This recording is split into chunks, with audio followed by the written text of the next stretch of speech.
Alright, so time to resume here with part number 3 of the RCAF Championship Series fight between Box Knackers and Reavers Cons. Games are pretty exciting so far, pretty even. You can see there by the score, slight gold advantage and kill advantage to the purple team, Reavers Cons. Purple team's turret has been destroyed.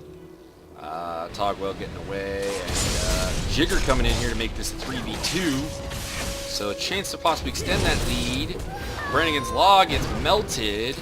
Leona running deeper into purple jungle. That's not going to solve anything as the ult goes down and the kill is recorded. So good work by Togwell, Viking Sun, and Jiggerman to widen that gap out to pretty much the biggest it's been. 3 kill advantage and about 1,000 gold. They're also going to take this moment to bag a dragon to extend that global gold lead. And nothing wrong with that idea. Speed it up here a little bit as things are developing. Anyways, looks like we might have some trouble up here top again. Once again between... And Jack Brody really caught out there. No wards. Didn't know where Rams 22 was. And a big momentum killer for the purple team. They got the double kill, they got the dragon. Things really seem to be going their way, and then that happens. Certainly a winnable game for both teams, though. Very close. Togwell and Brannigan's Law having another little ADC duel. Ashe on Tristana. A little bit silly there from Brannigan's Law walking through minions like that. But he does get the ult off, but little did he knew Viking Sun was there too, so I really can't say, and a little bit of a bad move there by Togwell to run into the Go Andrew Ziggs ult. But overall a good disengage for purple.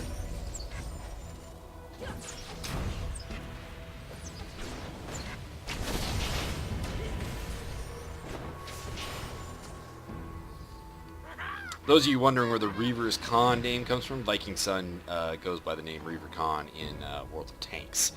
And as for the Box Knackers, well, Boknak being the team captain of Blue Team. This could be interesting. Blue checking out if the blue buff's there. It's not. It probably would have been more interesting actually if the blue buff was there. So they might have been tempted to actually go for it, and that could have set some things up. Mischief up top against Althos right now, but aside from that, nothing really much happening. So let's hit that fast forward button. There we go. Go Andrew has found Mischief wandering through the river. Hits her with a bomb, but nothing tremendous. But got a fight here as both junglers, Boknak and Mischief are getting together here. 2-on-2, both teams have some support nearby. Here comes Viking Sun, but they get Mischief first, and Andrew's going to come in here, making this a 3-on-2 for the blue team. 4-on-2 as Brannigan's Law gets into the action. There's really no help coming for purple. Jigger's in trouble. I'm not really sure what Jack was doing this whole time. I mean, I see him dueling here with Althos, but that's a bad idea because Althos is going to get him. So I mean, that ends up being a 3-for-2 for the blue team. Once again, starving Purple's momentum. Purple had a lot of momentum going in these last couple of minutes, and it's gone really downhill for them. Togwell engaging honestly needs to disengage. That's a bad plan. Even with Viking Sun there, it's 2v2. Viking Sun's a little bit more beat up though than Althos is, and it's probably a losing combination. So good idea to get out of there. As Brannigan's Law makes his way back into lane to do some farming. So a quick little fast forward here as they push up onto the tower. Togwell defending. A tough task, but here comes Mischief. That'll even out the numbers at 2-for-2. And blue team saying, we'll take a pass on that. Looking at the farm battles, we have in the mid lane 195 to 160 in favor of Mischief. In the jungle, 131 to 129 in favor of Ramza. The ADCs have Togwell leading Brannigan's Law 155 to 139, and the top lane battle 184 for Althos and 137 for Jack Brody. Overall, we have a gold lead going to the purple team a kill lead going to the purple team, but they are down a tower. Andrew hiding out in the in here, and he either need to go back or he need to stay in there. He's engaging here on a 3-on-2 when Altos really didn't need him to. I mean, Altos could have gotten away there, and bam, melted, giving Cogwell another kill. Another rather poorly timed Noxian Guillotine there from Jack Brody, where it really had no hope of really turning the battle. Ramza and Bachnak making their way to the top, though, and wisely, Purple seems to want to disengage at this point. Maybe, maybe not. Viking Sun getting back in there, but I don't like these odds. They've actually turned this into a bit of a 4v2. Althos is pulled way too far back, and the blue team, with some bad miscommunication there, is going to lose Bachnak, and they're going to lose Ramza, and I'm willing to bet we're also going to see Altos go down here. And that is a 4-man kill, because of course they got Andrew just a little bit earlier. That's 4 men down, and at this point, Brannigan's Law's got to turn tail. Like, that tower, you can't defend that tower. And here we go. We got the headbutt there from Viking Sun. The tower goes down, and that's also going to be a dead Ash. Jack Brody getting the cleanup duty. Brody now 5, 8, and 5. They should easily get this tower, I think. Andrew's back up, but I don't think that Ziggs is going to be enough to save this tower. No, there it is. Tower down. Jigger appears to want to push, but the rest of the team seems to think better of it. Probably a good idea. Bachnak's back up. You're going to have Ramza back up pretty quickly. You're not going to be able to get that tower, so at best you're going to be able to just lay down some damage. And some recalls going on here. And a blue buff for Jiggaman. So it looks like blue may be thinking about a dragon. They've not done well on the dragon control. Purple's more or less done the control there.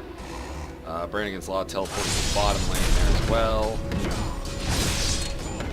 Action happening as of yet. Just a lot of cleaning up the jungle, doing their thing. Couple of wards going down. Sight ward there at or vision ward there at Baron for the blue team. Now we have something here. Mischief putting down some wards near the dragon area. I must say that of the two mids, Mischief appears to be the one handling a lot more of the vision battle than Andrew is, and I think it's allowing. I think the downside of that is I think it's allowing Andrew to get slightly ahead in build. As Jack Brody in some trouble here. He's got Viking Sun, Mischief, and Jiggerman not far away, but can they get there in? Nope, nope. There's the stun from Ramza. There's the kill. To make matters worse for the purple team, we've got a 2v1 here with Togwell being the one, and that is never going to be a good thing for a Tristana. Brannigan's Law getting the cleanup kill. Seems like best case scenario. They're engaging 2v3 here. This is another bad choice. We do have Mischief coming in here, but I honestly think that that's probably just better off, using the Dark Binding to facilitate an escape. Live to fight another day here, with 2 of your team members already down.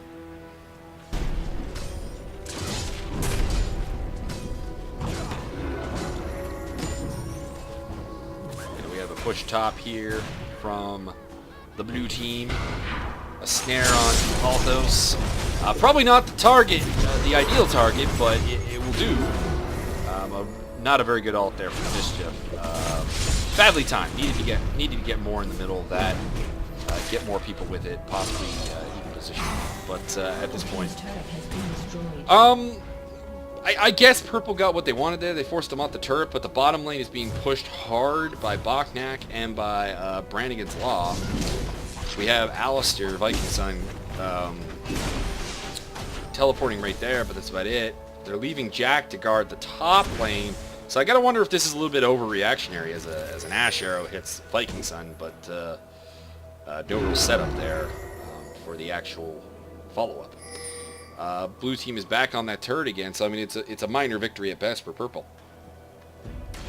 As Brannigan's Law and Bach are going to do Dragon. Mischief trying to deny the turret. That was never really going to work. But she does set up a reasonable team fight here. 3v2. We'll see if they can make this happen, because they know, courtesy of Jiggerman, where basically everyone else is. They know this is a 3-on-2, that there's really no backup coming. So a good chance to make something happen here. And Jigger just going superhuman, knocking off Brannigan's Law, and look at it follow up with a Bachnak kill. Togwell and Viking Sun making their way to this fight. Mischief is quite a ways behind. I don't think she'll get there in time. But this is now a 3v2 in favor of the purple team, and that's trouble for Bachnak, because no pulverize. They will get the successful disengage. Nice work by Bachnak and Ramza to get clear there. And, purple still going to take the moment to do blue buff. Not really sure what Jack's doing there. In trouble, 2v1. Mischief's close enough to save his life, but a couple of careless errors by Jack in the top lane have really started to cost the purple team a little bit. Viking Sun electing to recall. Now blue buffed. So blue buff on the support. Interesting. Something brewing here top lane with Jack and Mischief against Althos and Andrew. In the middle, there's some grouping up on the bottom lane from the rest of the blue team to go after Jarvan. Jigger very alone here. Ash Arrow. Jackson Leona on him already. Viking Sun coming in. Viking Sun now in the middle of this. This is a 3v3, but I mean Jigger's pretty much out of the fight already. Not a good move there by Viking Sun, I have to think. Going in there after them. I mean he's got all three of them on him. And there's no help coming. Jigger's got to get out of here. And oh no, they have found a really out-positioned Togwell, and they're gonna make that a double kill. 2 kills, 0 deaths. Things really starting to swing in the favor of the blue team. They are up a tower. They are down 3 kills at about 1.3 thousand gold. But you feel the winds of change coming here at this point in the game.